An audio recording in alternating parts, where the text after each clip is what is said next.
All right, good evening, everybody. Thank you so much for joining us and happy New Year's Eve. I've lost track of what day this is just because of our little snafu in the beginning, but regardless, it's the 12 days of Christmas. And I cannot be any more excited for our guests that we have this evening, mostly because I think, from my perspective, many of the people in my community, this is going to be somebody brand new to you, with the exception, of course, of knowing of her magazines that I've delved out to people in the past and have mentioned here and there. But I know that you've never had the likes and the opportunity to hear from her directly, as we're going to tonight. So before we kind of delve into our conversation tonight with Linda, I'll keep it professional for now, but then you know it's going to go all off the charts from here. So, a little bit of housekeeping for everybody. So, first and foremost, I want to remind everybody that we still have a well rounded list of guests that are going to take us through Friday evening, January 5th.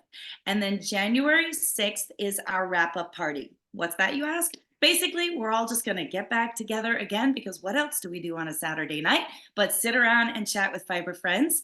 And we kind of recap all of the guests that we've had. Now, not only that, but as we're recapping each of the guests, I come up with a trivia question that came up in conversation, something that would have come up in conversation that you would have had to have either been present or watched it on the YouTube.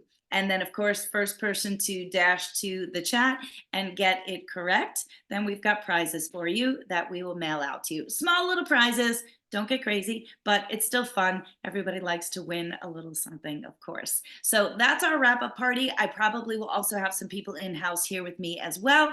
But again, it is for everybody. And I will also encourage any of my guests that want to come back and join us too. So, in addition to that, for tonight, and what we've been doing every night, is at the end of this conversation, which, hold on to your seats, because for the most part, my conversations go at least an hour and a half to 2 hours. I pretty much try to cap myself at 2 hours. Trust, as Linda and I were talking earlier, this in particular could be like a 6-part series. So, we're going to really try to censor each other to make sure that we keep this going. But there's so much, and I know that there's going to be more in the future for sure. So at the end, as I feel it winding down, at the end of this, I'm going to ask Linda, our coveted guest, to pick a number. I'm going to look at the number of participants that we still have hanging on for dear life at that time. And then based on looking at my participant list, I'm going to scroll down. And then whatever number she picks, that person is going to win a $20 store credit to shop with myself here at Life. So just a little fun thing, just a little gift, and just a little way to say thank you for being with us each and every night, which, believe it or not, I do have lots of my peeps that have been with me every night, which is such a blessing to me. In addition, the last thing that I want to mention, and this really actually is more for Linda's people that have joined us this evening. Most of my people already kind of know that they've got specials and different things on hand. But for all of you that are new, tonight's about Linda, but I do want to say that we've got a full-fledged website with lots of different products. In particular, even if you're not a knitter, we've got lots of finished goods. We've got a lanolin skincare line that I can't live without this time of year, and lots of things you can check out. So for anybody, you can use the code TD OC23. And I know Erin will be dropping that into the chat to remind everybody. That's the 12 days of Christmas 23, because as of right now, actually, I didn't think about that when I set up the code. Anyway, as of right now, it's still 23. It's going to go to 24, but the code is going to stay TDOC 23, and that's going to get you 10% off shopping on my site through Friday evening, the 5th. There are a few exclusions, and pretty much without going into detail, I'm sure you'll figure that out, but there's maybe only about 4 exclusions, and those are maybe just things that are extremely limited or maybe are very labor intensive, such as setting up the kits for this sheep locks wreath that I have behind me here. Now, the significance, if you choose to shop with us, is we do a raffle basket at the end of the 12 days of Christmas. So on the wrap-up party, during the wrap-up party, towards the end, at the end actually, we're going to draw raffle tickets to win this basket. And essentially, for every $10 that you spend with us, you get one ticket that is going to go in for the drawing for the raffle basket. And the raffle basket is basically a keepsake of our 12 days of Christmas. So thus far, my best friend Carol, and this is for everybody now to kind of know where we're at. My best friend Carol, that breeds and raises llamas out of Pennsylvania, who was with us, she makes these gorgeous hand felted lanyards that are bejeweled at the end. So I'm going to select one of those to be part of the raffle basket. My friend Heidi, who I do a collaboration with, she harvests, well, she doesn't harvest, but she forages for local fleeces, and she dyes and does all of her own hand spinning this really cool art yarn. So this is a skein that she's donated. My dear friend Lisa, who does natural dyeing, and her and I are involved in a collaboration. She's got a mini kit that is dyed with mushrooms that she's going to be donating. I just don't have it in my hands. I've got Linda's donations here behind me. And as we roll through each of our guests, there's just a little bit of something that comes from everybody. And I can assure you it's going to be valued well over $500. So all you have to do is shop with us, and maybe even just one ticket, right? You got to be in it to win it. So that's all we've got for you guys. And that's all just for fun, so that there's a little bit of something kind of tied to everything that we do here for the 12 days of Christmas. All right. That's all the formal stuff. It's behind me now. We are going to move on. All right. Stay awake, would ya? Don't hit your head on the iceberg there, lady. You're going to give yourself a concussion. So, without further ado, as we start with all of our guests, this is Linda Cortright from Wild Fibers, although not just Wild Fibers any longer. So as I've asked everybody, if she can possibly do this, a 2-minute introduction. If somebody says, who are you and what do you do? How do you describe yourself? You know, picture you're at a New Year's Eve party. Don't you love that when people are like, what do you do? I'm like, oh, really, do we have to go there? So what do you do? Who are you? You know, this summer I was on a ship, as Here I we go. frequently am, off the coast of Scotland, and this really crusty Brit. Actually, there's someone here in the group, Sarah, who was on the same trip with me. We were sitting there at dinner that first night, and everybody's being very polite and saying, and what do you do? And why are you here? And this crusty Brit says to me, so, and I can't do a British accent, what do you do? And I say, well, I have a magazine, and basically I chase sheep all over the world, which just is an open platform for all sorts of interpretation. But I know I have his attention at that point. And he looks at me, and I said, no, I'm really interested in the natural fiber industry. I said, it's, been around as long as man has worn clothes. And I said, it is an incredible reflection on how cultures have evolved, how it is changing with the environment, and how much it has influenced even our world today. And it's also a chapter that so many people completely, are under the radar about. And he looked at me still as a crusty Brit. And he goes, huh. He says, can you make a living doing that? Which I sort of took as a bit of an affront, right? And because I'm cheeky, and it was at the end of a long, at that I'd already done several trips before that. He said, well, can you make a living doing that? And I said, well, I'm sitting next to you. I was like, oh, that was probably a little harsh, Linda. So what do I do? Yeah, I've spent 20 years chasing sheep and other fiber-bearing animals all over the world in places, as shown by the background, in Antarctica behind me, looking at the role natural fibers have played, and not from this, sort of heady, I want to have a PhD in this subject, but the idea that once you're involved in the fiber community, I don't care whether or not, you have 2 sheep, I don't care if you have 60 bunnies and counting, and I don't care if you're still like doing garter stitch, right? Once you're in at that level, at one of those levels, you're connected to this bigger world, and your ears perk up and you kind of go, oh, yeah, I kind of get that, or I'm really interested. And so for 2024, it'll be 20 years of doing that. Really? Yeah, really? Well, because I remember the 10th anniversary of the magazine, but then I'm like, really, was it that long ago? I don't Well, want it to was be just that 10 years old. ago. That's crazy. Well, and at the same time, though, then what's really interesting to me, because, and again, so I'm going to say to everybody, so we should say, like, Linda and I have known each other for quite some time, like loosely, right? And um, we've crossed paths through the fact that I breed and raise llamas, which is interesting in itself. The funny part of it is we have conferences. People always get a chuckle about that. You have llama conferences? Yes, there's conferences for all sorts of livestock. I'm sure I know there's chicken conferences. I'm sure there's bunny conferences. I mean, I dare to challenge. We should figure this out. Like, what animal is out there that they don't have a conference about? That would be interesting to find out. See? So we have llama conferences. What do we do at llama conferences? We, look for people like Linda to be part of our venues. And often Linda has been our keynote speaker over the years. So that's really, I think, how I got to know you. And I didn't realize, a lot of what we said before.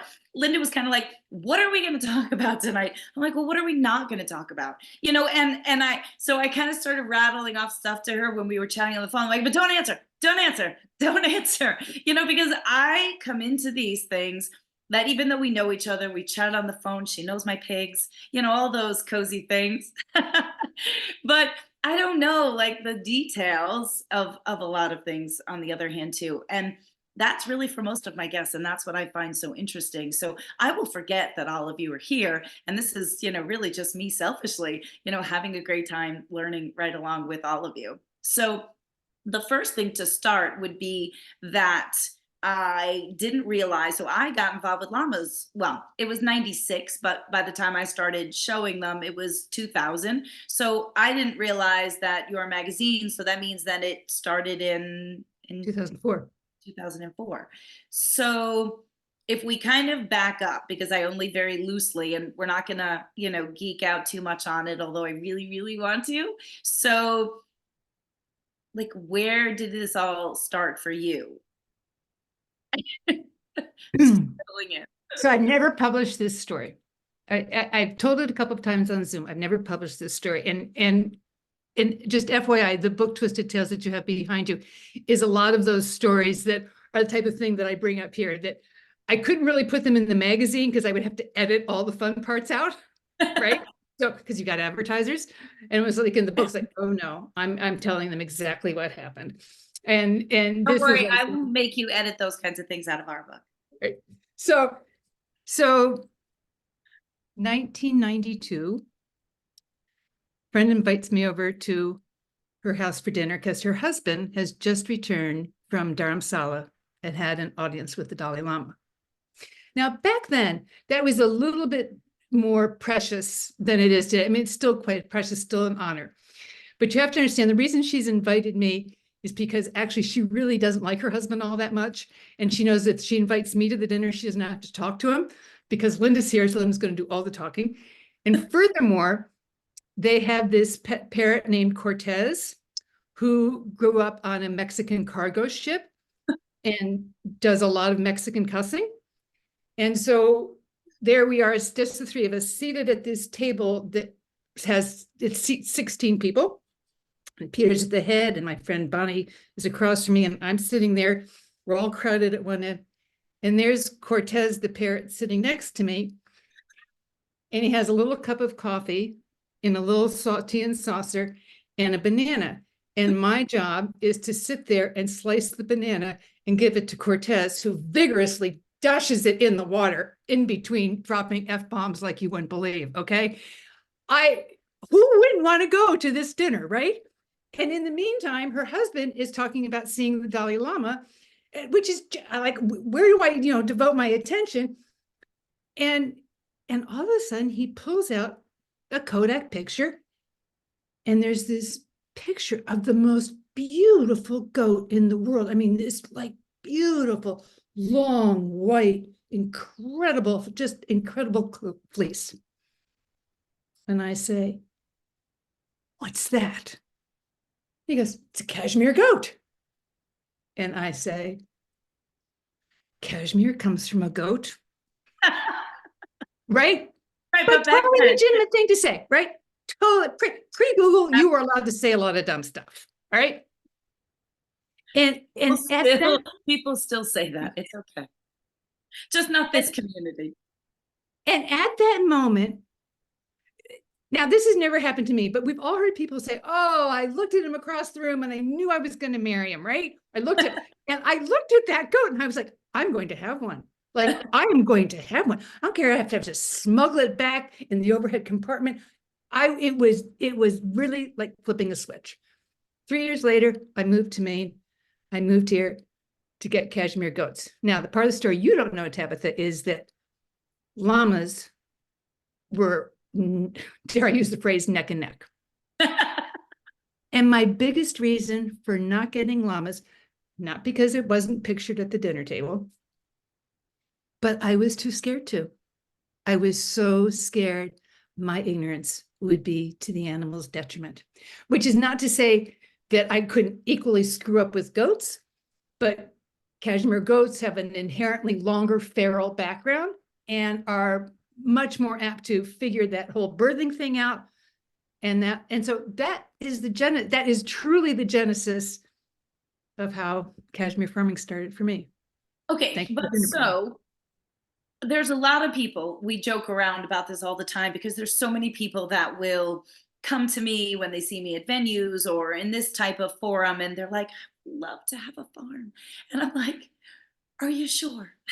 Right? It's that bucolic, right? It's that bucolic picture of like animals frolicking in the field and the lovely days of communing with the animals, minus all the other things that really actually happen. So meaning most people come to their senses and then they live vicariously through me versus being at a dinner table, seeing a picture of a goat moving to Maine and getting goats. So had you ever prior to that time had livestock experience? Like, where are you coming from? Like, where did you come from? Where were you living before Maine?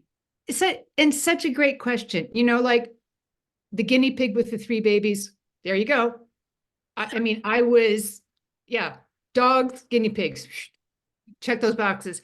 And for those of you who do have livestock, imagine the day that my first 4 goats arrive, and I've put up this electric fencing with holes like this big, okay? I mean, you could run a helicopter through these holes, and I'm getting goats.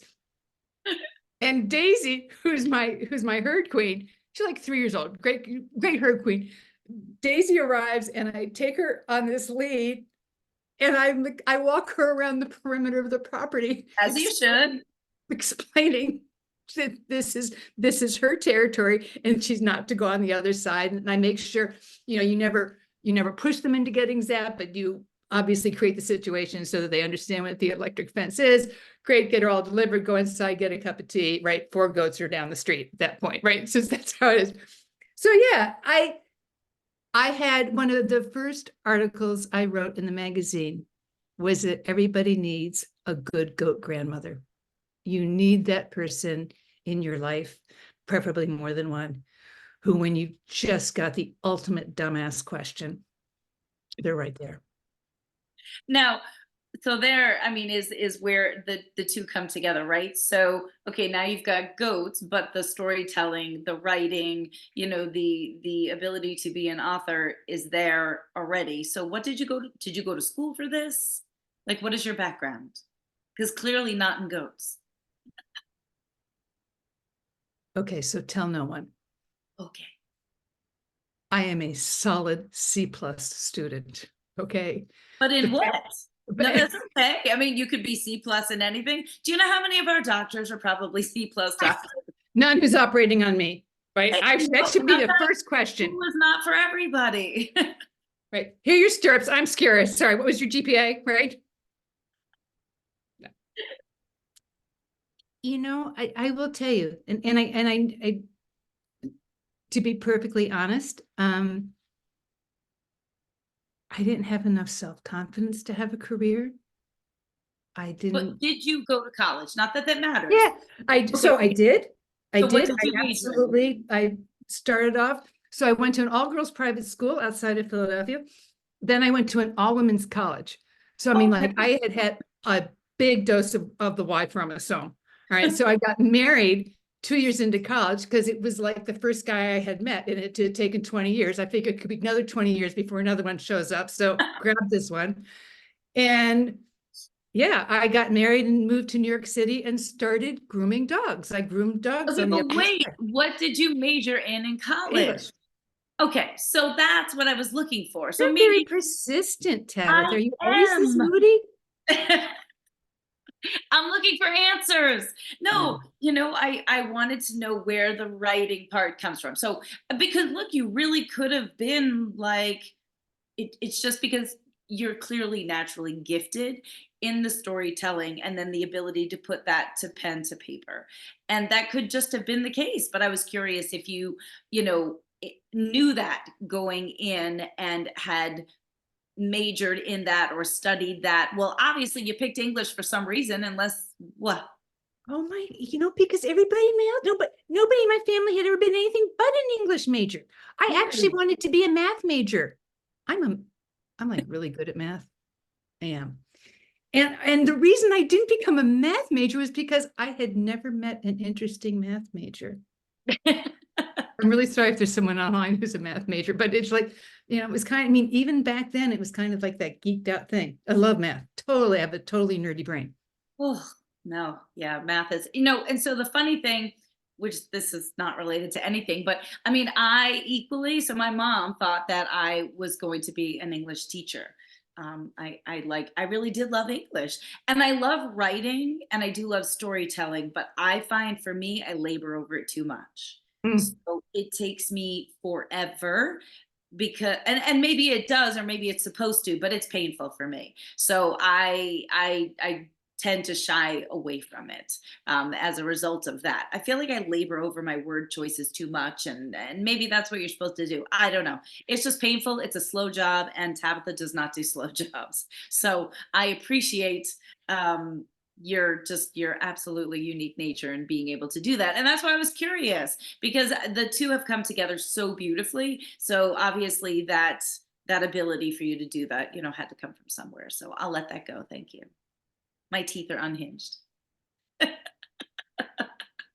right. So now we've got goats. Was there a plan? I'm only laughing because look, when I got my first two llamas, first of all, dear Lars and Gail Garrison, and I fell in love with llamas by happenstance, and this isn't about me, but the point was my first two llamas, they were males, and I remember saying, I'm never buying females, I'm not breeding. That was my master plan. Clearly it did not work, or clearly I, diverged very quickly. So when did you fall off? When did you fall off the wagon and have sex with, I mean, the llamas, babies? When did they have? You're the English person. Go ahead. No, So seriously, what made you do that? what made me fall off? Yeah, why did you all of a sudden, cave in on your vow? I think just, and truthfully, like, so I was an animal science major, so I didn't come into it quite as blind as you did. So, I mean, I was educated, but I was a horse girl, and that made me feel like I knew nothing about llamas. And I was smart enough, unlike some people, to just, bring a whole bunch of animals home, and then next thing you know, they're down the road. But so no, I just, I always just kind of get in slowly. And also too, like, I don't know, at that time being involved in gala and so many people are breeding, I'm always very cautious. I don't want to overbreed. I don't want more animals out there that need to be out there, all of that. So I think it was all of that combined that I just thought, I love them. They're fun. It was my job at the time, so I was getting paid for it. Let's just dabble and see where it goes. I don't really remember how quickly. I remember the two girls. It was harmonica and whistle. So they got me to fall off of the fall off the wagon, super quickly, of which, Whistle went on to be, one of my all-time faves. So, but yeah, so, that was it for me. But even still with that, we have 3 to 5 babies a year, if that. So very, very small breeding program. But I never had a master plan about any of this for myself. So did you have a master plan for your goats? My goat grandmother, I had two. And I had one who like said yes to everything and one who said no to everything, right? Which was perfect. Yeah, it's like the angel and the devil. Right. Depending upon the answer you wanted would depend upon who you asked the question to, right?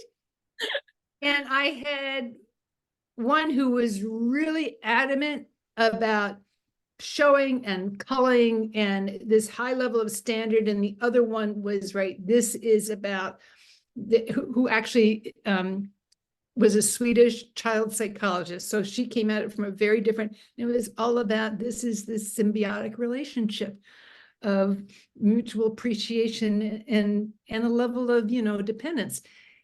And when it came in the whole, and this actually does feed into the magazine, not as tangentially as it may sound, but this whole idea for me that you should take another life because the set of legs, the type of hair, the one eye that goes the opposite direction, all those things, the fact that your life therefore couldn't be justified by proper breeding standards. I couldn't buy into that because I would have been called at the start. I understand why we have to improve breeds. I mean, intellectually, I completely understand why we do those things, sort of. But it became very apparent to me that that was not the farmer I wanted to be. And like you, to me, once you take responsibility for bringing another being, 2 or 4-legged, into the planet, you're responsible for that animal to the grave. And that includes who you sell it to and everything else. The responsibility component, boy, the fairy dust has long blown away when you have, babies and you start realizing, oh my gosh, I'm going to, sell you my baby. Well, you're going to be going through a test, honey. Trust me. Right? You understand. I know you completely understand. Yeah. No, I absolutely. I mean, but yet at the same time, if you want to potentially be forever chasing, the llama of your dreams or the goat of your dreams to land on the ground, you can't keep them all, right? So for sure. And that's why I say I totally understand, both. The whole thing is interesting. And like I said, I can geek out on it a million times over. I was just curious. So let's just say then I still need to get cashmere goats on my farm. So just for those that don't know, I have an educational fiber farm. So even though I breed and raise llamas, my goal has always been to have the major fibered animals represented. So when people come to my farm for educational tours, they can meet sheep of various breeds. They can meet Angora rabbits. They can meet an alpaca. They can meet Angora goats. And I've yet to add a cashmere goat. And so it's interesting because I've since seen 2 different types of cashmere goats, more some that just have the shorter hair. And I don't know, personally, I don't find them attractive at all. And then the others with the long, flowy white hair, which Dalai Lama goats. I'm assuming is more of the ones that you had. So, and actually just this year, I had the pleasure of shearing a guard llama for somebody that had a small herd of cashmere goats that were beautiful like that. I'm like, ooh, that definitely, that got me excited. So I would like to be able to add one in the future, but again, purely for education. But for you, so did you do anything with the fiber? Oh, yeah. Oh, yeah. Well, but see, so we talk a lot about how there's so many people that I shear for that just have the animals because they love the animals, and that's okay. And they absolutely have no interest in the fiber. Now, it's probably different if you have a cashmere goat, maybe perhaps because what the hell else are you doing with it? But I wasn't sure. So brushing them, correct? Right? Not shearing. You do. And so the fast lesson in cashmere is actually an internationally legally defined term of trade. There is not one specific breed of cashmere goat. So if you say you want to get a cashmere goat, okay, and I'm because you're an animal science and educational farm person, this is sort of a good little snippet. Technically, what you have is a cashmere producing goat, because you can get a meat goat to produce cashmere. And so when you're talking about those two types of goats, it was probably a meat goat that had been crossed with a cashmere producing goat, and ergo was producing cashmere. Cashmere means, if you want to put a label on the sweater that says 100% cashmere, like this, it means it's the secondary fiber from a goat. It means it's no more than 19 microns. We talked about microns the other night. Human hair is 60 microns. It's no more than 19 microns, although ideally you want about 15 and a half. And it has to be a minimum of 1.25 inches.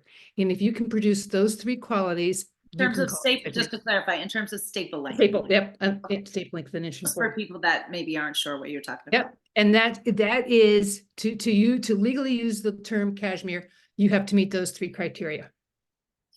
So there you go. Explain to somebody, this is the only other thing, and we're going to move off of that. So how does like Old Navy have cashmere sweaters versus? There are two answers to that question. So if I were to put a clump of 19 micron cashmere in one hand and a clump of 17 micron cashmere in your other hand, told you to close your eyes, you would be able to tell me the difference. And even though it's 2 microns, there is plenty of cheapo, you see it written about, there's so much cheapo 18, 19, micron cashmere out there. You're still allowed to call it cashmere. You want to spend $400 on the sweater and up, et cetera. Now you're getting in. I mean, when people say, oh, I've tried cashmere and it's scratchy, part of the reason they may be saying it's scratchy is because it hasn't been de-haired properly. Cashmere is that secondary coat. So when you see that cheap, really cheap thing, it's because it's cheap cashmere. Now, the other issue is there's also a lot of false labeling that goes on. And there's an entire watchdog industry that tries to prevent that. But that's the other issue with cashmere.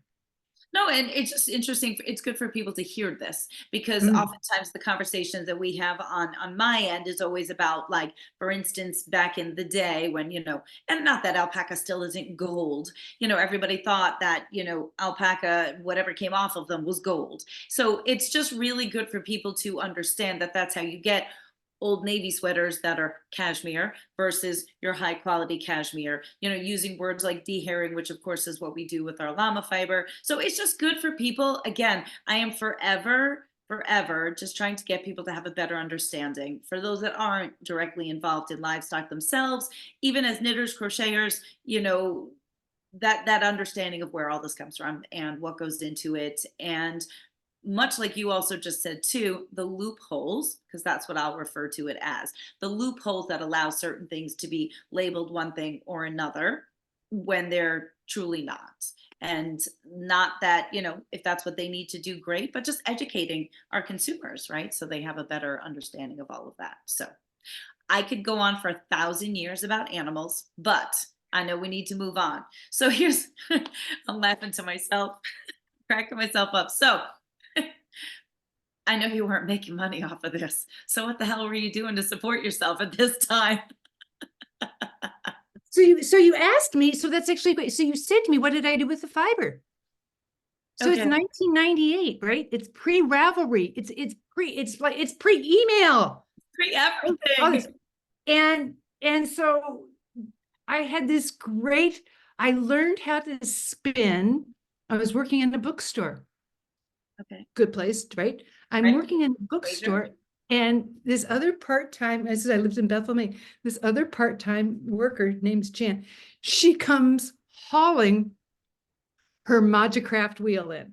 Now, last time I saw a spinning wheel, okay, mine right over there, was Little House on the Prairie, right? I am like thinking she's going to head to a Renaissance fair or something. I mean, I just like, and there she is, because it's Benji's, and I am just gobsmacked.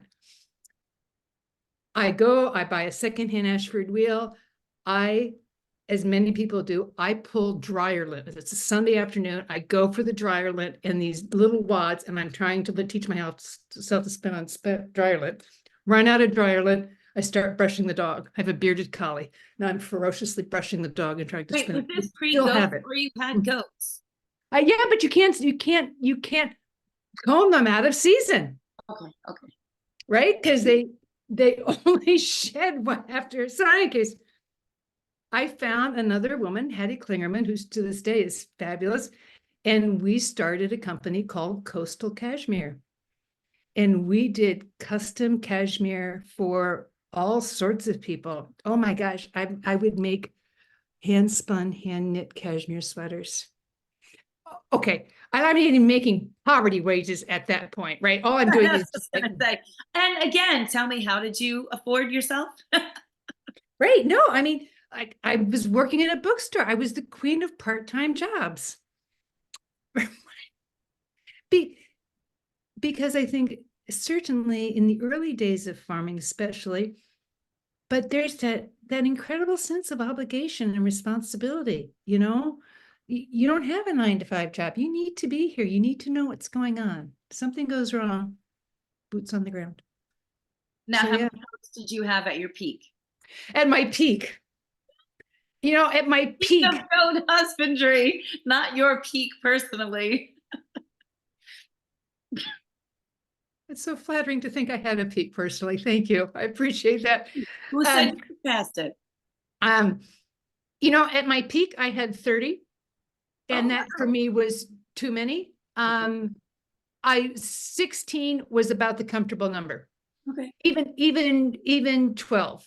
You want that feeling that when you go out to feed them, you are eyeballs on everybody instantly. And yeah, it was just, but having said that, even at 30, everybody, Yeah.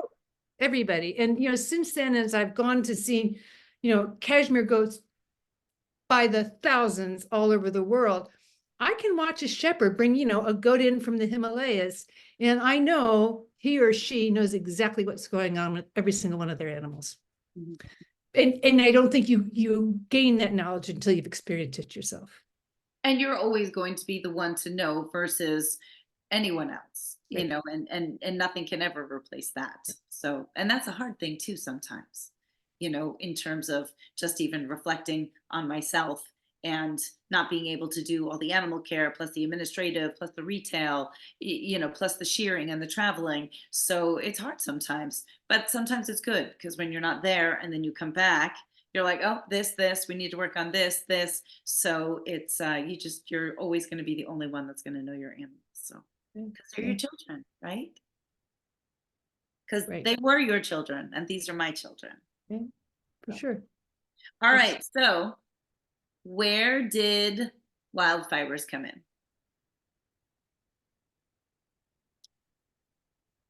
a broken heart. So I was having one of those, what I refer to as Italian opera Wait, because I relationship. forgot. Wait, what happened to the husband that you got in college? Was he long gone? That was a short chapter. Okay, sorry. Yeah, there would not have been goats in that chapter. No, no, I actually, forgot all about him. We left him to this day, he still has never owned a pair of blue jeans. Would never have worked. Yeah. No. So I had this Italian opera relationship, which I refer to as all tears and drama, right? We know those relationships. And it finally, just came to this horrific end for like the 10th time. And it was July 23rd, 2003. And I was pretty devastated. And I clearly had that thought. I was like, well, we've been here before. And either you're going to take the elevator to the bottom, because we know what's down there, or maybe you're going to take all this emotion, all this energy, because that's really what it is, and channel it somewhere. And I thought, here, you've moved to Maine. You've always wanted to be a farmer. Box check. You've always wanted to be a writer. Box checked.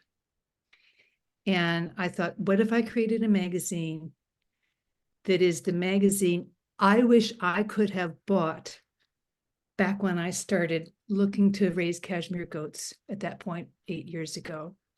And I didn't want a magazine that talked about, this is the percentage of protein count you need in your hay. And this is what, I wanted that big picture, sort of like those sexy teasers at one level, just give me enough information that I could, last 5 minutes in a conversation. Tell me something I don't know, that I don't have to love it to the ends of the earth, but that will, make me curious.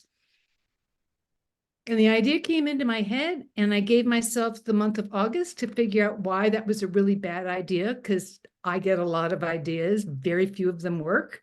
So all of August was dedicated to deciding why this idea sucked. And at the end of August, I said, all right, my biggest reason for not launching this magazine, and I was feared everybody would go, oh, there goes Linda. I need you to go back because you froze. And it was so like I was captivated. You said the biggest reason for not launching this magazine, and then we lost you. It was a cliffhanger. I told you I have bad reception here. No, the biggest reason was fear. Oh, okay. And what's fear but ego and pride, and that fear that I would be laughed at, the fear that I would fail in front of everybody. I mean, just all those things, and we all have them. We all have them. But the idea of launching this magazine to hundreds or thousands, the idea of failing in a big way felt just really not good. And then the other part said, yeah, but Linda, if you don't try, then you fail anyway. So I took all of my savings, and literally all of my savings, and I published the first issue of Wild Fibers on January 19th, 2004. Right? Crazy. So for those people that might not be familiar, because I'm sure there are some. So for people who are not familiar with what Wild Fibers magazine, I don't want to say was, because it obviously has morphed though. So right. what was Wild Fibers magazine for you?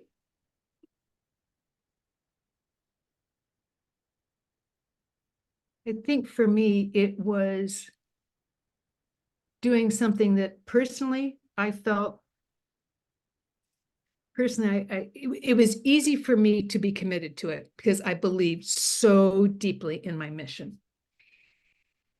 Professionally, it was the gift of a lifetime that I worked myself to the bone for. And I will say that, I for the longest time, up until 4 o'clock this afternoon, it has consumed me.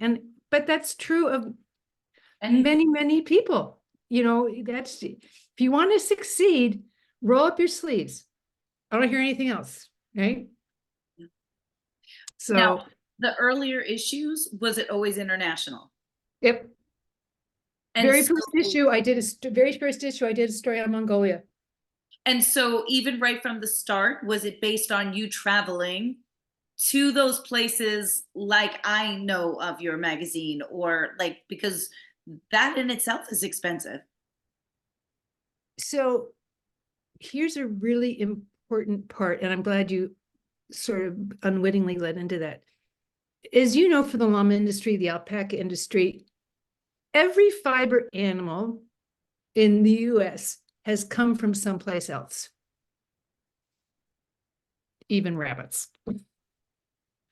And so what we did with cashmere goats is when the cashmere goats came to the United States in 1986, shortly after llamas arrived, and we said, welcome to America, here are your 3 Big Macs a day, right? We're going to feed you to death. We're going to love you.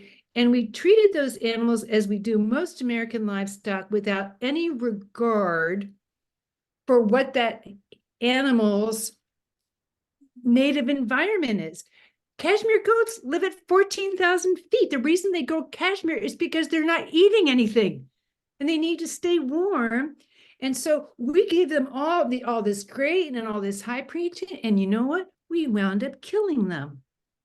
We killed them with love because we're giving them food that they're not able to properly digest. And I don't mean to say there was this huge onslaught of, caprine murderers out there, but that's not far from the truth.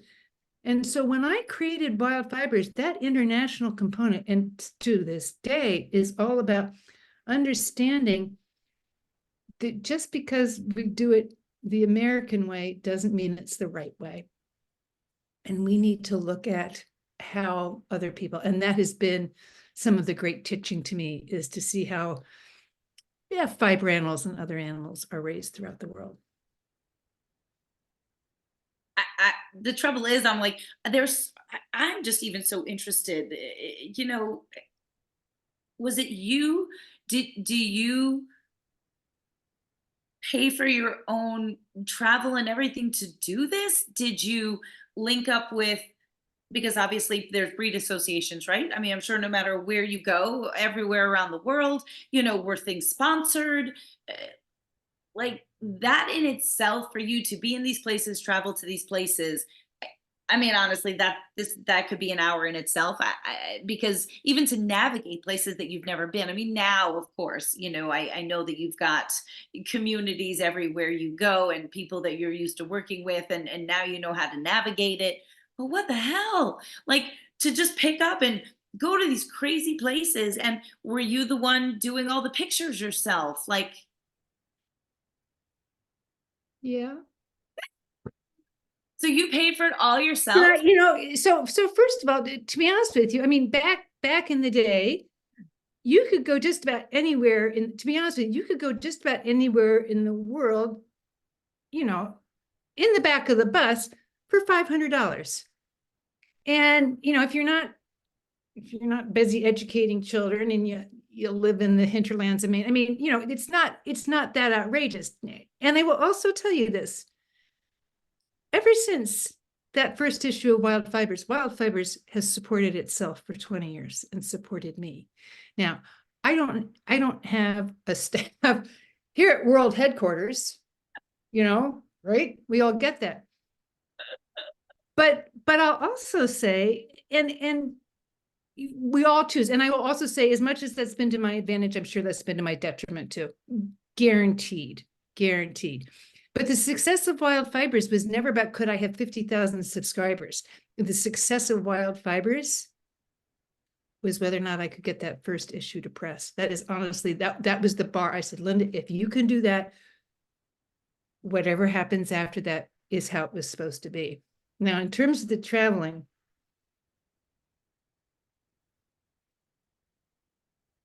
two years into this, yeah, I get Wait, just invited. before, so just remind me though, was it bi-monthly or quarterly? Oh, it was quarterly. Okay, okay. Yeah, it was quarterly.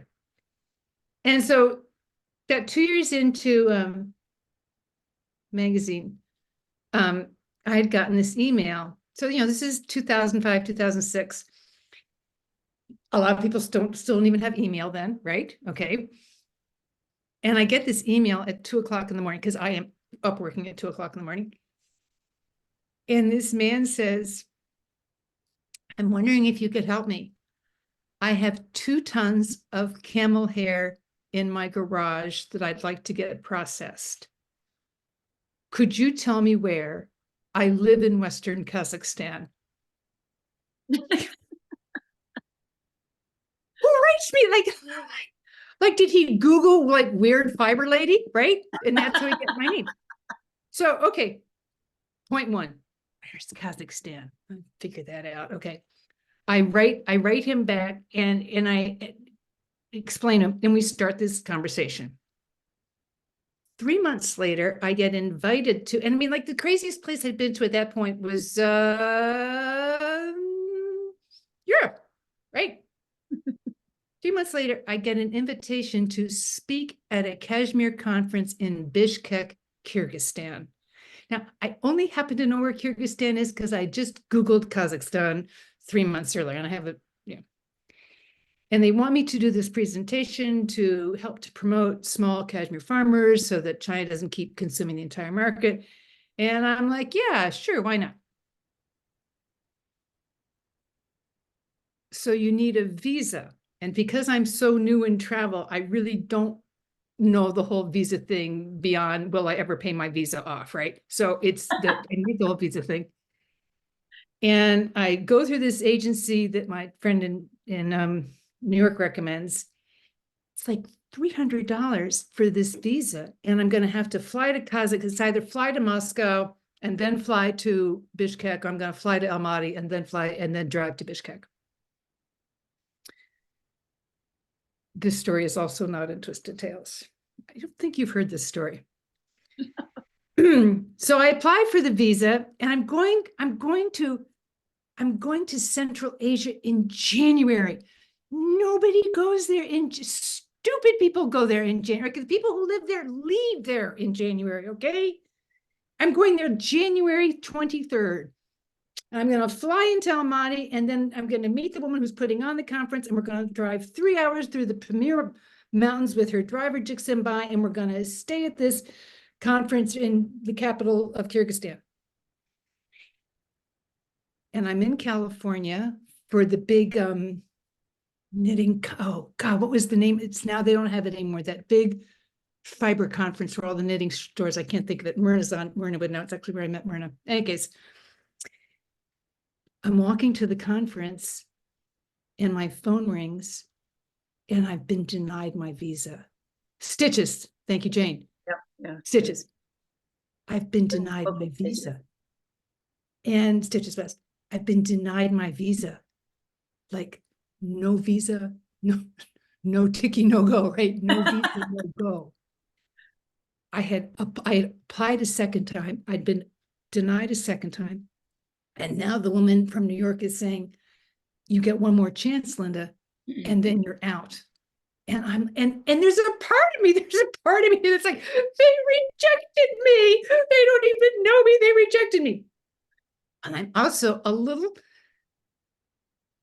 I'm a little concerned because I did spend a couple of years dating a spy. And I think maybe that has come up. Like, I'm not sure, but it's probably in my file somewhere. So I'm thinking maybe this is why they're not giving me a visa.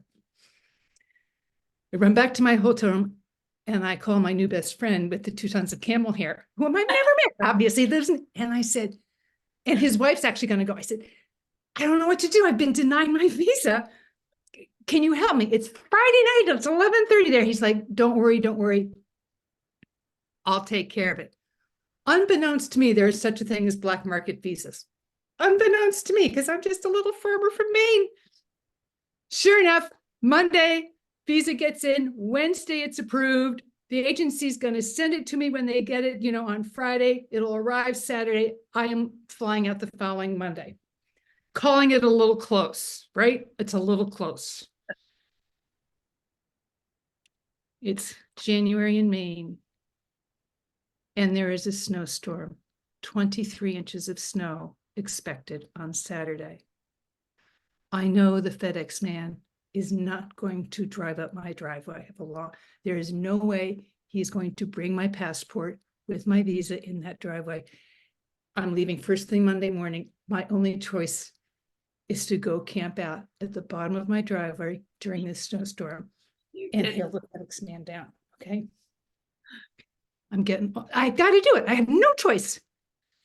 I'm getting all my clothes and getting all bundled up. I check my email. And there's an email from the guy who's putting on the conference in Bishkek. And he says,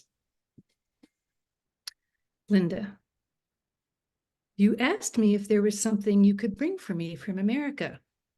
True, I always ask that. He says, I am a very shy man, but I always have dream of owning a Western saddle.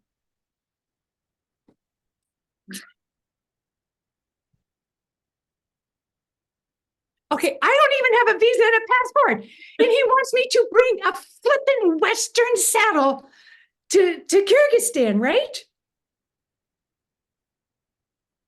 Okay, I get my passport, I go to the bottom of the driveway, the whole thing, it plays out. I even get the Western saddle in a snowstorm. No. And the other thing is, if you haven't traveled a lot, you get don't a Western saddle on the plane. Right. So important part of the story. This is coming around to where you asked. So I tell this to Walt, and Walt goes, "Oh, you know why he wants that saddle, don't you?" I said, "Yeah, because he always had a dream as a little kid of owning a Western saddle." He goes, "No, they're worth a fortune over here. He's going to sell it." And I think, right? But all right. He says, "I'm telling you, Linda," he says, "you get off the plane. When you get off the plane in Almaty in Kazakhstan and they see that Western saddle, they will confiscate it because they're going to know that you're bringing, it's like contraband. They're going to know that you're bringing it to sell it." "Well, what do I do?" And he says, "All right, explain." He says, "When you get pulled," he says, "do not let it out." He says, "When you get pulled," he said, "you tell them that you're going to a Kashmir conference. You're presenting at a Kashmir conference, right, in Bishkek. And you want to demonstrate how you round up your Kashmir goats back home. And you will feel Are you much more kidding? comfortable riding in your own saddle than borrowing one of their saddles. And that's what you're doing. You're bringing this saddle along to show other people." And I go, "Do you know what my goats would do if I came flying in there on horseback? Do you have any idea? I can't get through this with a straight face. I can't." And Walt's like, "It's your only choice." Any case, I get the saddle. I get it to Kazakhstan. I do not get pulled by the authorities. I wind up giving it to Akabak. And when I give it to him, I expect, because I'm an American and I actually don't know a lot of Buddhist customs, I expect a lot of, "This is wonderful, anything else?" Like,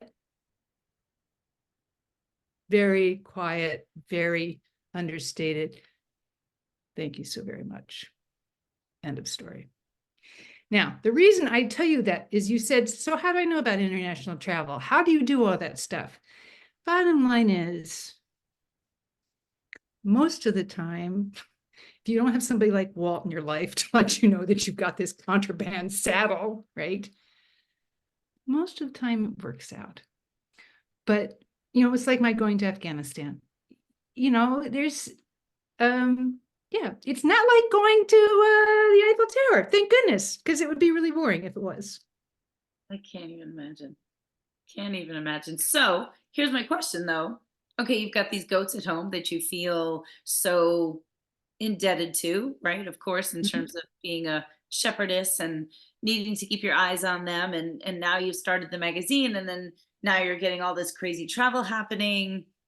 So where at some point does one go one way and one goes the other way? Because obviously at some point in time you stop raising goats, I'm assuming, to dedicate your time full time to the magazine. Yeah. I was in Tierra del Fuego. Tierra del Fuego is at the southern, Tierra del Fuego extends through both Chile and Argentina. I was in Tierra del Fuego in the southern tip of Chile doing a story on Guanaco, by the way, the wild progenitor of the llama. And I got a text message from my farm sitter that one of my goats was stuck under the fence. He ultimately survived. By that time I had, I was running an assisted care facility, but and that was it. That was it. I said, "Linda, you have to hand in your shepherd stripes now." And I had only, I think I was down to maybe 6 or 8 goats. And I'm very fortunate that Wendy Pay of Springtide Farm, who lives not far from me. Oh, Springtime Farm. Yeah, That's like the one cashmere farm I know of. They're pretty big. yeah, yeah. And beautiful cashmere. And she had certainly stepped in a lot of times. And that was just, and I felt horrible, horrible, horrible. Translation, no one died, but only by dumb luck did no one die. And so And I did something that, when was that that you capped that? 2014. Oh, okay. So yeah, it's been a, yeah. So I had I had cashmere goats for almost 20 years. Mhm. And I've lived in Maine now almost 30. So you've got, I mean, and only because I know we have so many things to touch on. So the magazine's running, it's publishing quarterly. At some point in time, So, and I don't even know a lot about this. I mean, that's what we were kind of saying earlier. So I'm sure this has to do with where the decision then came to just do an annual. Um, but like, where did the changes start to happen? Wait, I have to look at dates here. That's right. You don't put dates on your magazines. How the hell am I supposed to know when Oh this is? yeah, I do. You have just to know where to look for them. Where do I look for it?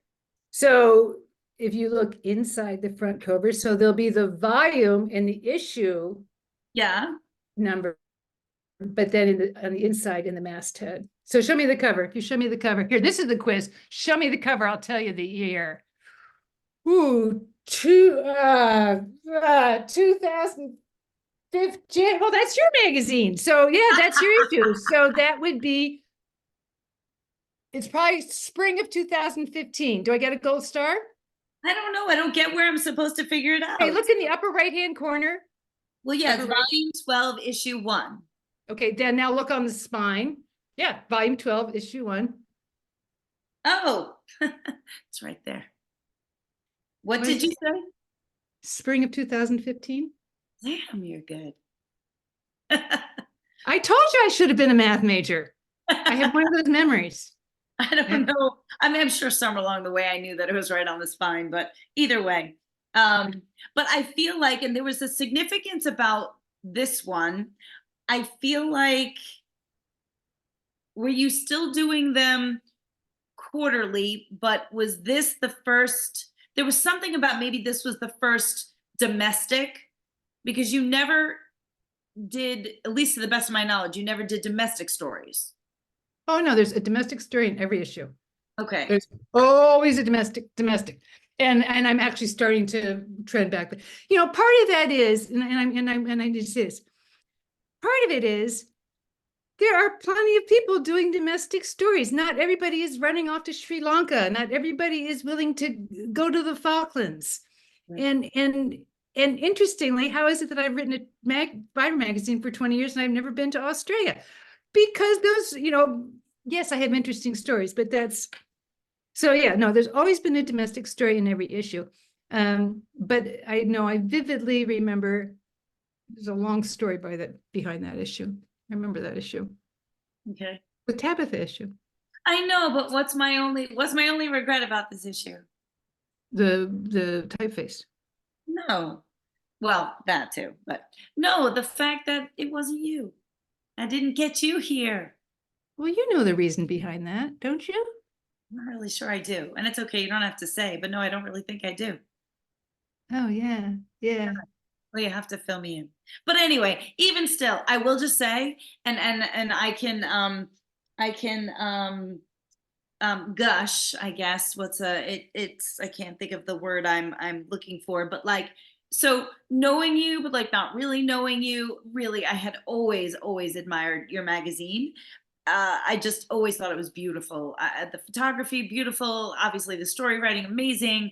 So when I finally had a chance to be, featured in it, honestly, it really was a highlight for me. It really, absolutely was. I was so thrilled to finally be a part of it. So regardless of who was here to do the story, which actually is funny, that person's actually going to be back. It's supposed to be back this month, January. So it anyway, this was a big highlight for me, and I didn't even realize, because I know your love for the Falkland Islands, and I was kind of in the same issue. So apropos of why I sent you the Falkland yarn to put in the gift basket. Yes, and I do have that So right. See, it all comes around, right? But anyway, so this was a highlight for me to be part of that. So I do appreciate that. So thank you so much for that nod. And so, all right, where do we come to? Okay, now we're just doing one a year because I'm doing this instead. What do you mean I'm doing this? What was this? I'm doing. Well, I don't know. I mean, there has to be a reason why all of a sudden you went from quarterly to just an annual magazine. Now, I know that there were other things that you were focusing your energies on. So in 2012, I started leading tours. And then in 2015, I opened the center in the high Himalayas. Okay, that's the part. I mean, I know like of it, but I totally don't know a lot about it. So why don't you take a little time to let people know kind of bring us to where you are now in your journeys and what you're doing, so people And have. now we're getting back to the 6-part TV episode. I know, but I mean, and not that everybody isn't loving it, but definitely if I go on for 3 hours, I mean, I don't know, we might lose people. We could be doing this until New Year's, inevitably. But so I know you have the center, and I remember because I remember seeing pictures. You said New Year's. That is I'm ready. Hey, I'm ready. So wait, we actually should back up a little bit because that's why I said I was like, I'm going to be all dressed up as if I'm all ready to go out, but tell everybody what I'm wearing. So this is a family that I work with in Jaipur in India that actually, it's a beautiful hand-woven silk jacket that is actually sold by Hermes, the beautiful French company. And it did not come with an Hermes price tag. And I was able to get about 10 of them with the tag removed. And it's an actually, can you turn around? Because the back of it is around, back. Yeah, beautiful. It's probably a little, but it's such an elegant. Tabitha looks so beautiful in it.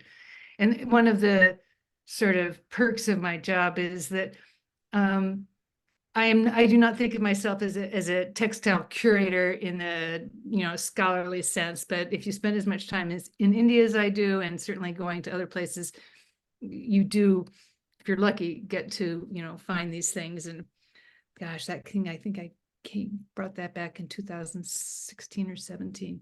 I think I got it from one of the Llama conferences where you were headlining. Oh, the gala. Yeah. And then I feel like that's when you were kind of maybe just starting to bring things back and do more of like retail of this type of thing. But I don't know. I remember I got it from a gala conference from one of our Llama conferences. Yeah. So. So here's part of it is, when I go to some faraway place and I spend a day with someone, I'm always really sensitive. It's like if I showed up at your house and I say, "Hey, Tabitha, I'm here for the day," you'd be like, "Yeah, great, Linda, here, grab that hay." Would you? I mean, you're on the farm, you're busy, et cetera. And I show up and yes, people are always excited because there's that sense of, well, I can tell my story, across the world, if you will, to take that in a broad stroke. But there's also, you've got work to do. And I don't want to be the reason someone doesn't get their work done. Everybody's time is precious. Alternatively, you never pay someone for their time. You don't pay someone for an interview because by definition, when money is exchanged at that purpose, are you not paying them to say, what they want? So it's a very fine line. That being said, more than 50% of the time, there's going to be an occasion for me to provide some manner of support. And sometimes that will just mean going and buying food for a family. It's just, over the years, it's become much more easy to identify it. And so bringing in certainly the clothing, et cetera, predominantly from India, but I have stuff from Swaziland. I have stuff from, it tends to be from all over the world. It's been in an effort to provide support to someone or a company that, I'm profiling. So it was sort of separate, but at the same time, part of the story process. The biggest reason, or certainly one of the major reasons that I went from quarterly, by 2015, we were already seeing such a digital influence. Reading habits were already starting to change, but I started leading tours.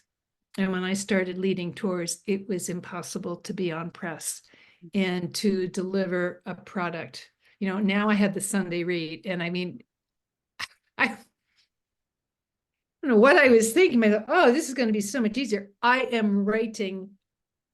probably wrote 20 hours this week, 20 hours for, a 2,000-word article. So that being said, you have to pick how you spend your time. And then when I opened the center, that was another huge step. Understandably. Now hold that because I want to ask you about that. So for those, just also too, because I see our numbers have jumped up a little bit and I know people are going to be jumping in and out. So the one thing I want to say is, at the end of this, again, we've got some fun things happening. I've got coupon codes. Linda's got coupon codes, but she hasn't even talked about. So just remember, if you can't hang in till the end, because I'm not going to take away from our valuable time, then definitely remember that this will be uploaded to YouTube tomorrow. So then you can always get back to it wherever you maybe had to jump off, so that you can definitely take advantage of what we both have in store for you guys. But that leads me, so really what I want to look at with the time we have remaining, but why don't, just because you mentioned it, why don't you tell people about what you have? I mean, of course you have the annual wild fibers, but you mentioned your Sunday read. And I know when you and I were talking, you were talking a little bit about that and, in terms of what you were looking to do with that. So I want you to at least let people know what or how they can sink their teeth into more of this fun stuff. Shameless self-promotion. I'm right on board. Okay. Go. No, so actually, I don't do any print anymore. So when COVID came, first year of COVID, I produced the Eye of Fiber behind you. Second year of COVID, I produced Twisted Tales. And that's and and we'll talk about that as well. And, okay. Because I don't even think I realized that. So that what? was going to be one of my questions, because I didn't realize where these came into play versus, and honestly, look, we all got stuck in COVID land. So we all lost track of what we were all doing. So I didn't realize that at all. Right. So that was my way to sort of keep afloat during the deep water. And then also because of my tours and also the magazine, every issue, although people didn't know it, every issue was typically a story from 3 separate trips. Well, I lost almost 3 years of travel, and to then pick back up and start in, oof. And I was like, it's going to take me at least 2 years to start getting that same retinue. And that was sort of like, okay, the universe is telling you to abandon it. And to be honest, I mean, we all know we love print. I get it. You love print. I get it. If you want to write me an email, tell me how much you miss the magazine. It'll make you feel better. Go ahead. Okay. It's going to get put right in that file. But no, I get it. And I resisted it. I resisted it longer than most. The advantage of the Sunday read for me is that, and also in calling it the Sunday read, was giving someone that option to sort of dive in, get an article, when they wanted it, et cetera. I mean, not that you can't do that with a magazine, but also the back page of the magazine is what sold it more than the fiber stories. And I feel like, this week's Sunday read is the Buddha's Tooth and the Barefoot Queen, like, how can you not want to pursue that, that article? And that is part of that is part of what Wild Fibers has been all along, that it's never just always fiber, that there's always bigger stories, and more often than not, there's hopefully a humorous component. So that's the transition from print to digital, and where things are now with the Sunday read. And able, to be able to post a video. There's a newsreel from 1954 that, I mean, oh my gosh, it was like, back in the days of sitting in a Saturday matinee when those, the flicker, flicker, flicker, flicker would come on, and you'd hear that narrator voice, and today the Queen, like, I was like so excited. So I can include that, and back in the magazine, you can't put those kinds of things. But there's 2 facets to it, because so I get the Sunday read. So just talk about, because you can get the Sunday read, but then there's something else that you can subscribe to as well. Right. Well, there's the email, there's the teaser email that comes on Sunday, and then there's the actual paid part of it, which is $4.95 a month, and that's just, and they're like almost 50 articles. There's the equivalent now of almost 2 years worth of magazines. And I've only been doing I assume somebody can go to your website and then sign up for at least your email, which is the newsletter, if you will, because even like when I get it, and then it'll show you what you can do from there if you want to subscribe to the actual Sunday read, right? Perfect. You got it. So I'm gonna put this to you in the sense of time wise, but only since we're maybe at the COVID part. So do you want to talk about the two books that you did? Which honestly, I didn't realize that that's when those were done.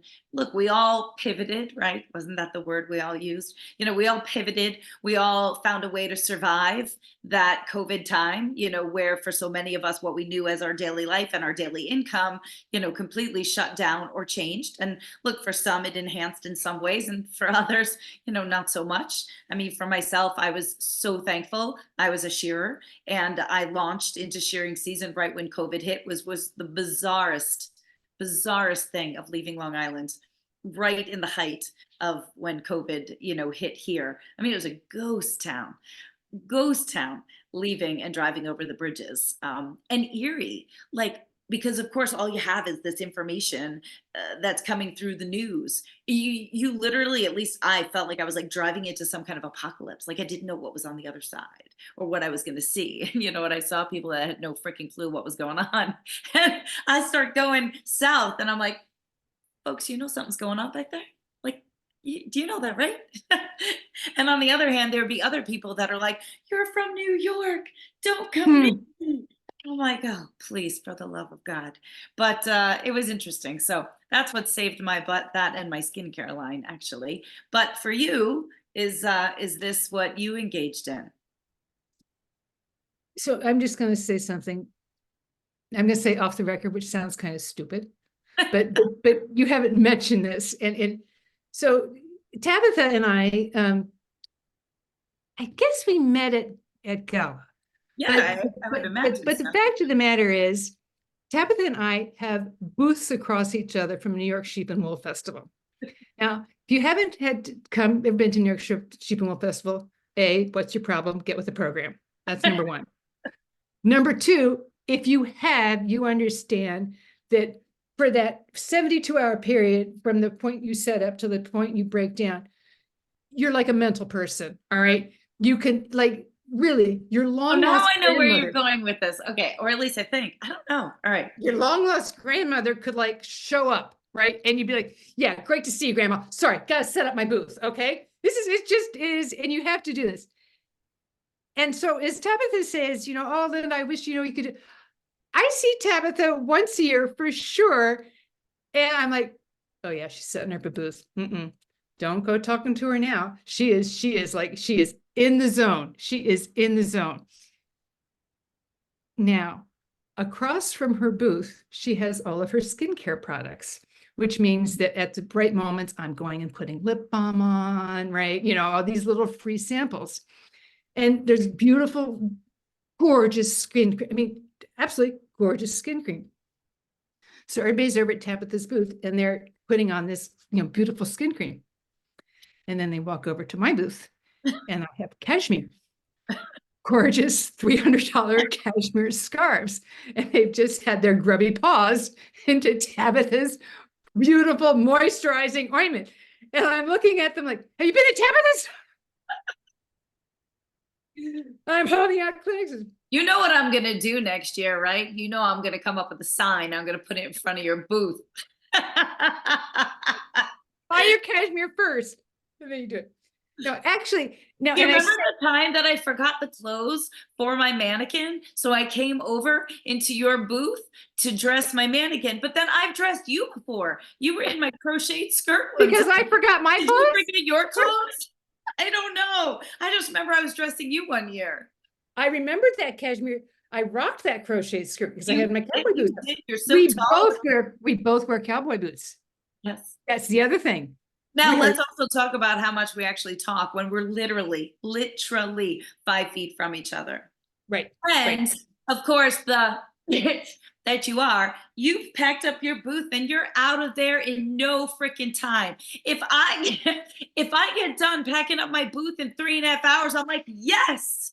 And you're like, trotting your little way out. Oh, would you mind bringing these boxes to the llama conference for me? You have room, don't you? Huh. Do you know how heavy those things are? Thank God I work out. Hey, Tabitha, you started this. So I have these beautiful suits. So Those I'm not suitcases. going to make you take off your jacket. I'm not going to make you take off your jacket. But you remember those beautiful, those fabric suitcases I I had? love them. Okay. Love And I them. said to you, so I have these beautiful fabric colored Oh, suitcases I that I used borrowed to. them one time too we used them one time for something. I remember. Yes, right. And you're like, oh, Linda, can you get me some, ship them? And I said, Tabitha, do you know how heavy these are? Because they Well, are, they're that's literally. why you want me to take off my jacket. So I'm like, feel how heavy these are, because I hate carrying these things. And Tabitha walks over, Madam Shearer. She walks over and she goes, oh, these aren't so heavy. And I'm like, what a witch, right? Here she is used to, rustling these 400-pound llamas, and all I have to deal with is my roller bag. Right. So you are so totally outmatched me. And I will tell you, if you don't get them before I die, you can certainly get those suitcases in my will, because I'm Please just put not them in had it your with them. will for me, okay? Yeah. Okay. I've had it with them. They're gorgeous. I love What them. were we talking about? Books. The books, because the boxes, if you thought, folks, if you think that those suitcases that she's talking about are heavy, try carrying a box of these. Right. So Linda says to me, where this is October. Oh, so it was Yeah, in look. 2 weekends after. So we're at Rhinebeck, middle of October, the mother of all fiber festivals in the entire world. 40,000 plus people descend upon you. You don't have time to pee, don't drink coffee in the morning, and don't even think you're going to eat. And then, we get done and then off we go. And so she's going to be our keynote speaker at the Llama Conference 2 weeks later. And it really was no big deal. I didn't know. But then, so somewhere along the way, I think it was in the beginning when I was setting my booth. I'm like, you're going to bother me about this now? You know the rule. So you could put up a sign in front of my booth. Do not ask her any Touch the questions cashmere. while she's Right. setting up. And then I'm going to put a sign in front of your booth. Do not touch Linda's products after you use my skincare.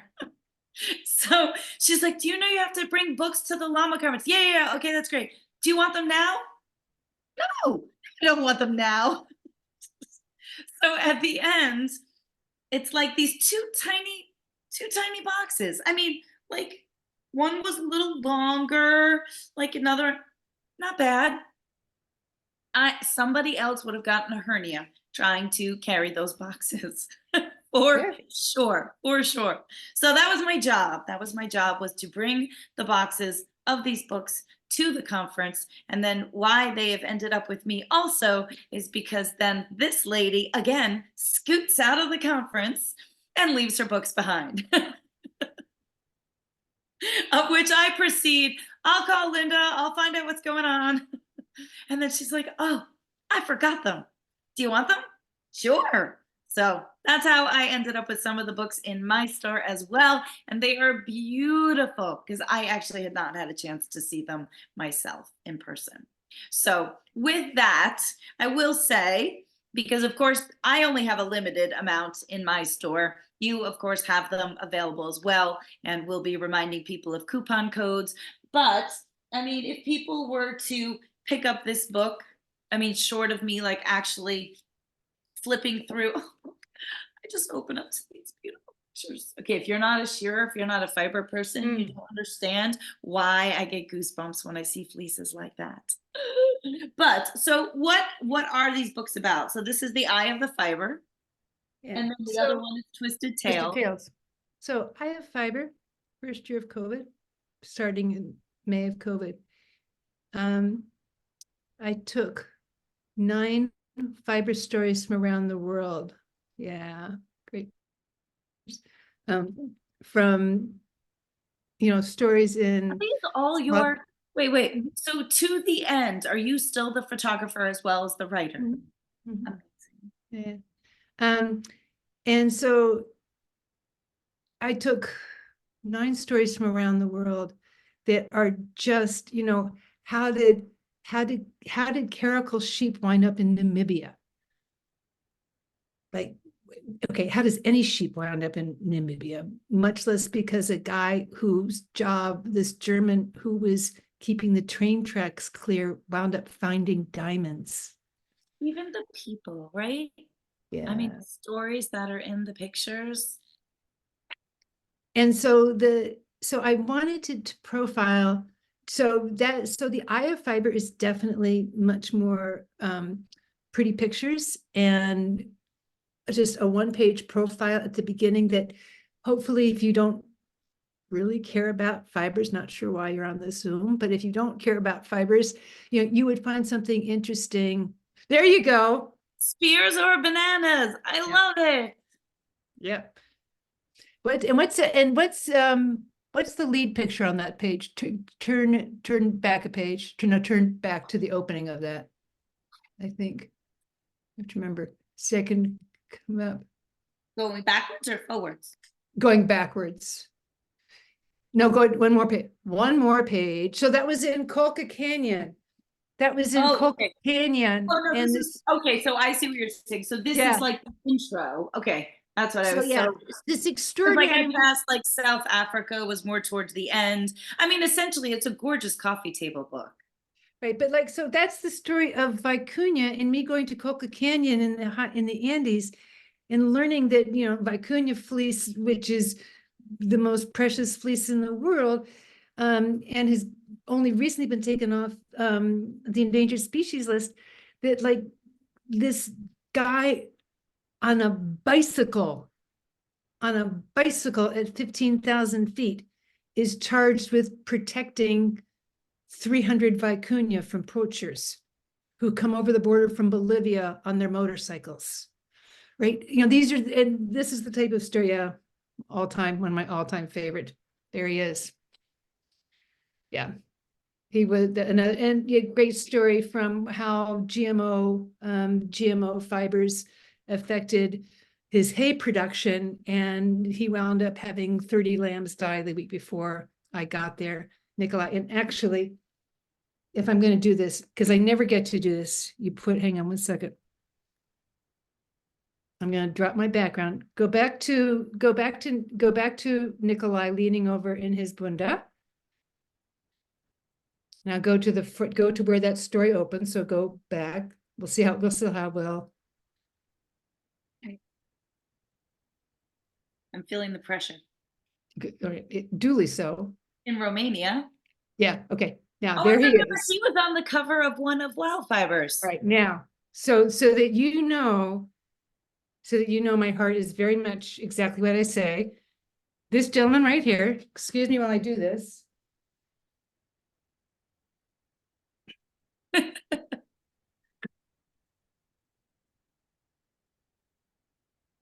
This has obviously not been planned.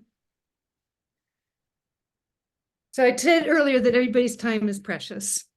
And when I went to go interview Nikolai, you can see it's a snotty, horrible day. Desperately handsome shepherd.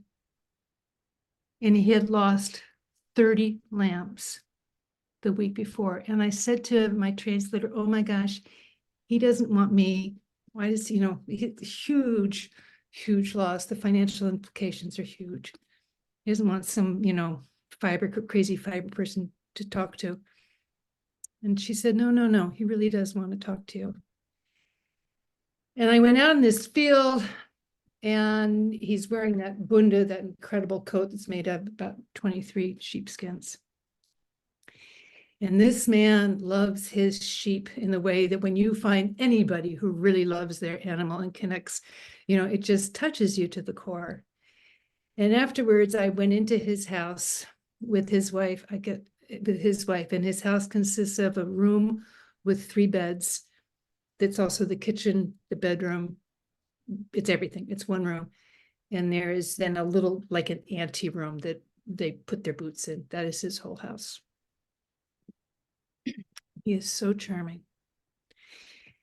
And we have this talk, and we were there much, much longer than I anticipated. And he could not thank me enough for taking the time. And I'm like, you're giving me your time, right? This is about you giving me your time. And he went and he took this picture off the wall of his house. There was only one other picture on the wall, and it was a picture of his grandmother. And he took this picture of the Madonna and Child. and gave it to me. And he said, promise me you will never forget me. You know, there are rewards for working hard. And when I talk about this fiber community all over the world that I have been gifted with, and I come away with this, that, and I have knickknacks from all over the world, I do. But this is a constant reminder of just someone who, in so many ways, embodies the very best of us. I wish I could go back and see him. I pray that he is well. So Nikolai, yeah, he was the cover of the magazine, and I had to include him in the Eye of Fiber. So that's the Eye of Fiber. Twisted Tales also has lots of pictures. And the coupon will apply to Twisted Tales. But Twisted Tales, I wrote the second year of COVID. And if I am to be perfectly honest, it was in Afghanistan. If I have to be perfectly honest, Twisted Tales is sort of what you're apt to get if we were to sit down and have a dinner conversation, or you came on a tour or whatever. It is sort of the best of the worst of, which is why it's called Twisted Tales, because virtually all the stories in that book are about things that went completely wrong. And I think one of the things, and it just happened in Sri Lanka, you know, you spend all this money, you go halfway around the world, and it's typically of one thing. Oh, yeah, those were the girls in Oman. And, you know, you do all this stuff, and then the interview, whatever, just, you know, takes a deep dive, and you got to figure out how to work with it.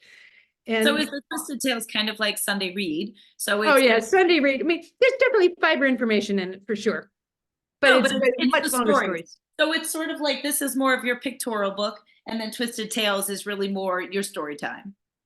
I maybe could have said it that succinctly, but I didn't. It's all right. I'm just, you know, providing the synopsis of it. I mean, they're both gorgeous, obviously. So, but no, and honestly, I mean, that's why I wanted you to be able to, you know, tell everybody about it. And I had not realized that this was your pivot for COVID, in terms of, you know, keeping things going and keeping stuff out there. So, Right. Here's what I'm going to say. Well, the first thing I want to say is that this will not be over. Because we're absolutely, you know, going to do something else. You know, we'll talk about that, you know, at the end. But with the little time that we have remaining, which I know is so precious, and there's, I know, a million more things. What do you want to make sure that you know, tell people about? What other stories, things that you're doing? Why don't you talk about your tours, so that we can, you know, I mean, I know there's a million and one stories about that, but I want to make sure people understand, like, what are you doing today in which people can potentially get involved with you, or follow you, or, you know, see a little bit of what you do. You are so good at this, Tabitha. Can I just say, you are so good at this, because I'm all ready to go into another story. Okay, because for me, one story just leads to the next, to the next, to the next. So I will say thank you. And Sarah's saying to please talk about the Kashmir Center.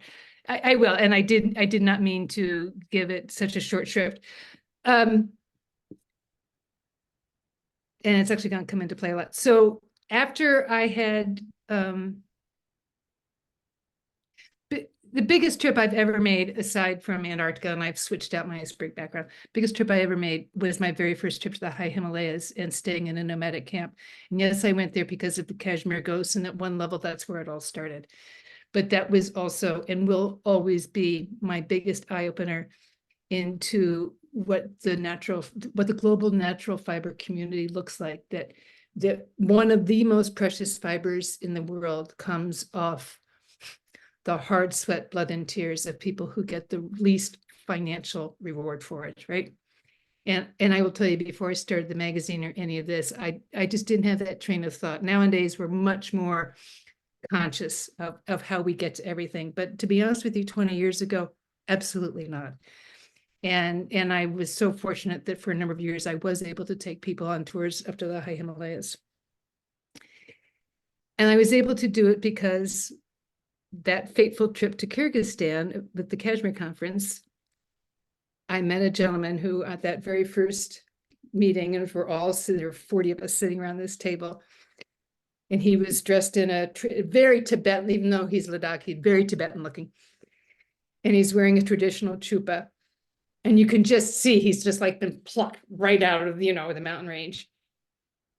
And we're introducing ourselves, and he's got the microphone in front of him, and he leans down. He says, hello, hello, like, tested. And he says, my name is Kanchik Stepkis. I am a nomad from Ladakh. And I'm like, Shazam, a nomad, right? I mean, that was my thinking. And I went up to him at the break and I said, are you a real nomad? Like, are you like out of central casting, right? And he said, yes, I am real nomad. You come to Ladakh and I will show you. And that is all it took. Because I'm not one of those people. If you invite me, I'm there. I was just going to say, did he know who he was talking to? Yeah, right. I'm there. It's how I wound up a lot of places. And I went there. That was in 2007. And 8 years later, Stepkis and certainly the fellow Ladakhis had really changed who Linda Cortright was. I really mean that. And I thought, how can I repay them? How can I repay them? And Stepkis, in his usual Buddhist way, said, don't repay me, give to my community. And that was the beginning of wanting to build this center for the women in his community and give them the opportunity to spin and knit the cashmere that they have already done the hard work of raising. And now they could finally get some real money by creating value added to that product. And although it was probably the scariest thing outside of launching the magazine to commit to building a center at 15,000 feet halfway around the world, it was also something that I was 200% dedicated to.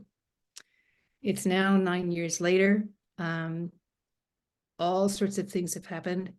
The best part is that over 160 women are employed, not on a full-time basis. 160 women have been trained at the center. Prime Minister Modi came to the center. We have already had one center built as a spin-off of it. 2 more centers are being planned in the Changtang region because of Stepkis. It really is, because I was fortunate enough to accost that nomad during coffee in Kyrgyzstan. And so a huge part of me really lives in that part of the world. It's why, so someone said at the beginning, am I addicted to India? It's been a really important part for me. But I also lead tours to other places because there are other stories to be told, from Antarctica to perhaps the tamer places like Scotland and Iceland. Although this year I'm going to Borneo where the wild things are. So I'm pretty stoked about going to hang out with orangutans. Talk about wild fiber. You're not getting any fiber from them. Not legally. Actually, so the story, the natural fiber story in Borneo is actually the story of bark cloth. Which is what? Right? Right? So I did not know that bark cloth actually comes from whaling the bejesus out of the bark. And that you can completely, when done correctly, you can completely denude certain types of trees. And if you wrap them appropriately afterwards, bark is a completely regenerative process. See this? So what do I want people to know? That there are stories out there that they don't even know they're interested in. And just like, Harold Ross, who was the editor of the New Yorker, said, he seeks to both educate and entertain. And that's what I've always wanted to do. And that's what I hope I will, inshallah, get to keep doing. Well, and that is exactly what you do, for sure. It's I mean, seriously, it's obviously a gift. It's amazing. And, as I said, I can't even, I mean, I know we could go on and on, for forever. And so the one thing I will say, and put you on the spot, you mentioned, so that way those at least that are from my half, let's say, that you reminded me that you do, because one of the things I was remiss about doing it in this way, this kind of like, podcast, Zoom forum, is that we are missing the pictorial elements, which are just stunning in themselves. And of course, just kind of bring a little more life to the stories that Linda has Mm. to tell. So, she did remind me that, she's available. So, I feel like there was like some pitch there, I feel like it should be some sort of like infomercial. But either way, so, she does have Zoom presentations that in which I can speak with her after. We could do this again. We can do this again, but there's a catch. This woman ain't cheap. So, well, that was a compliment. Thank you. You're welcome. But either way, my point is this is fun and free, but I do want to say that if you're if you enjoyed the time that we spent with Linda, the stories, which are just a fraction of them, wanting the pictorial part of it, please make sure you stay tuned with me. I will be speaking with her, especially while we're in the dead of winter, because what the hell else are we doing? This is a perfect time, and it will be nothing for me to get it together. We've done things like this before. So, I'll definitely be talking to her. There'll be something that we'll be setting up where we can come back together in this forum. There'll just have to be a small fee for it so that, of course, I can make her time, worthwhile as well. Because look, we're all in this, to enjoy ourselves and to pay bills. And like every guest that I've been with, we say none of us are making $1 million, right? And it's just the joy of being able to do this to break. You are? I don't know. You raised your eyes. I'm like, what? 2 million. 2 million? No. Honestly, part of the big joke is, for how many years did I go to New York Sheep and Wool, Maryland Sheep and Wool? I'd have my booth. All these booths have all of this yarn, all this great stuff. And I go, I have a magazine, $5.95. Okay, like literally $5.95. Do you know how many years? And you know how heavy those boxes are, right? And I would annual subscription, $28 4 times a year, right? And so part of it, yes. I was like, so you want to come on a tour? Yeah, that'll be $3,000. $3,000 for the tour. I'm like, what happened to that? Wait, do the math, folks. I mean, yes, obviously you evolve in different ways, but boy, those were the days when, The evolution is amazing. I mean, really, look, we all have to change, but at the same time, the evolution that you've made, I can only assume, because it's the same as me, you're evolving because it's your own natural curiosity. It's your own wanting to explore, to do different things, to challenge yourself, and to be forever changing so that you can continue to be current. Right. And that's really what it comes down to. And if you don't, you die. So, and not in a figurative, I mean, in for instance, in print, right? Like some of the companies that are out there, they're still struggling to be what they were because they're not willing to change, they're not willing to evolve, they don't have their own personal curiosity that drives them, to the next chapter. And that's what it's all about. So it's been awesome to see you evolve, in that sense, and what Wild Fibers has evolved too. So I will be so excited to chat with you after and figure out how we can continue this, because I am remiss, that I'm gonna cut it. I also don't have a fire going on out here, so it's starting to get a little chilly. In the beginning, I used to turn my wood burning stove on, and then I would be like stoking here. I mean, That's what I thought.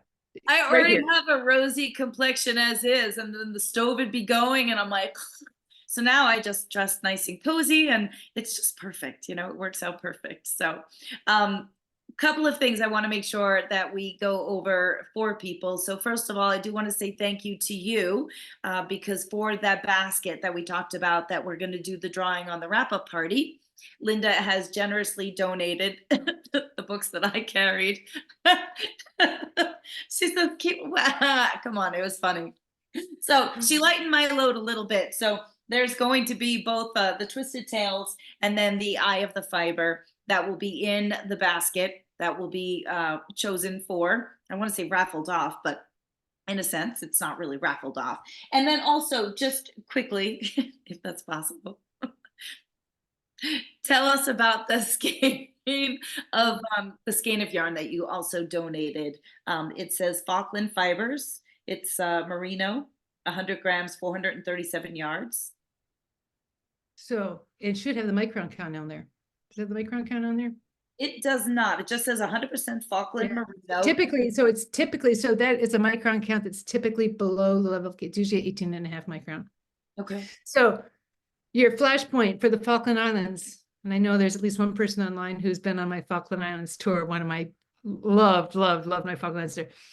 Falkland Islands wool is classed as the whitest wool, has the highest classification of white, which is actually one of the reasons why I don't dye it. So give people who are indie dyers the pleasure of dyeing it. And the reason it has that high classification has to do with the fact that there are no trees in the Falklands. There is no VM to contaminate the fleece. So there's a reason for everything. And yes, it has to do with breeding, but that's one of the major reasons is that none of that icky stuff gets put in there. So yeah, the Falkland yarn, I know Jane's piping in there. Yeah, it is just a yummy. I don't carry much yarn because there's so much out there. And I actually buy this from the organic French buyer who has an exclusive with a bunch of the farms there. So it's pretty. Oh, it is delicious, and it's a 4-ply beautiful yarn. coloring. So thank you, because actually I've never even had my hands on it at all before either. So it's absolutely beautiful. So thank you for this, because that was beyond generous. Well, I mean, it's on my website as well, but yeah, I wanted you to, I wanted you to be able to touch it for sure. Yeah, no, thank you. Absolutely. And so, yeah, why don't you let everybody know, because then I'll remind them after what I've got, because I know also Erin's been dropping it in the chat. So why don't you let everybody know what you have for them as a gift for being part of Christmas. So we're going to wrap this up because everybody's been incredibly patient, truly. Yes, and don't forget, we still have to draw a number. So we have to draw the numbers. Don't go anywhere. We've lost a couple of people, so don't leave. Don't leave. You might get a $20 store credit. But in wrapping up, I'm going to say thank you to Tabitha, who has been not only a great host for this evening and for doing the 12 days of Christmas, which I absolutely love the concept of bringing the community together in a way that this, for many of us, just feels more comfortable. I think that's very true. But I'm just a huge admirer of Tabitha's. And if I'm to be honest with you, I'm also a little bit intimidated by her because I think she's that awesome. So I thought you were going to say it's because of my boxing or something, No, your boxing doesn't, no. Because now that I know that you sweat over lifting those boxes like I do, that made me feel a little bit better. Okay, good. But part of what makes Tabitha is that Tabitha has 2 pigs. And I'm really in love with her. She really is only my friend for the pigs. Honestly, the way I keep her in my pocket, now that I've had her in my pocket again recently, is I just send her videos and pictures of my pigs. Really. She doesn't care how I am. She wants to know how Pansy and Piggity is. Pansy. I send her videos. True story. So I could not create a coupon that didn't have to relate to why Tabitha and I are friends. So the coupon is all lowercase and it's Pansy 15. Can you remember that, everybody? Erin, you can put in the chat. So Pansy 15, if you get desperate, ask Tabitha what the name of her older Pansy's the older pig, right? Yeah. Right. Yeah, I mean, who doesn't want 2 pet pigs, right? For sure. And all I'll say is, if you want to apply it to the Sunday read, I'm not sure if it'll take the coupon code there. I think that I would love to have it, but if it doesn't, email me, and here at World Headquarters, we'll get it sorted out. But otherwise, just go to the store. There's really quite an assortment of things on there, and use it before the end of January 2024. And I hope, and I'll just also say this, I love doing this. I love doing this with you, Tabitha, but I love being able to share what I do for a living and for what has really given me an extraordinary life, and to spend New Year's Eve or, or any evening talking about this is a gift. So thank you for that present, and thank everybody here. Oh, absolutely. Well, like I said too, I appreciate it. And once you told me that you were pretty flexible, I really have to tell you, undoubtedly, I was like, hands down, I'm doing New Year's Eve with you. So I really appreciate that as well. So I want to make sure to clarify. So Linda's coupon code is Pansy15. That'll be 15% off anything on her site until the end of January. Now, don't forget, if you want to be a little strategic, my coupon code is TD. Well, hey, wait. Come on, this is strategic coupon use. Do you see those shows out there? Those like crazy couponing shows and things? You gotta figure, you gotta maximize. So they've got you till the end of January. My coupon code is only good until next Friday night, the 5th. So that's TDOC23. That's going to get you 10% off on my site. And then remember, for every $10 that you spend, that gets you a ticket to go into the drawing for our basket that will be drawn at our wrap-up party. But you don't have to be in it to win it. You just have to have your tickets in there. So you don't need to join us for the wrap-up party if you don't want. Now, before we lose everybody, because we already lost another person, so don't move. So Linda, Lord bless you. So you need to pick a number from 1 to 49. And then everyone needs to stay still, because I'm going to count down the participant list to find out who is going to get the $20 store credit. So what's your favorite number? 7. What? 17. 17. Okay, we're not going to start with you and I. So 1, 2, 3, 4, 5, 6, 7, 8, 9, 10. Scroll up. 11, 12, 13, 14, 15, 16, and 17. Now, unfortunately, when people do this, I don't have a name to it. And I'm being legit. I'm not just skipping to somebody that's got a name. So it's iPhone 22. It would have to be based on an honor system if you know that you don't have your name on your phone. I don't know if anybody wants to claim that, or raise your hand if you know how to do that. I don't want to not. Certainly. iPhone 22 has to know their iPhone 22, don't they? You would think so. I'm not sure. So, and nobody's jumping up. All right, well then, you know what? I'm going to go down one more then. So it's Jane McKean. I think that's one of your people. One of my people. Hey, you snooze, you lose. You snooze, you lose on that one.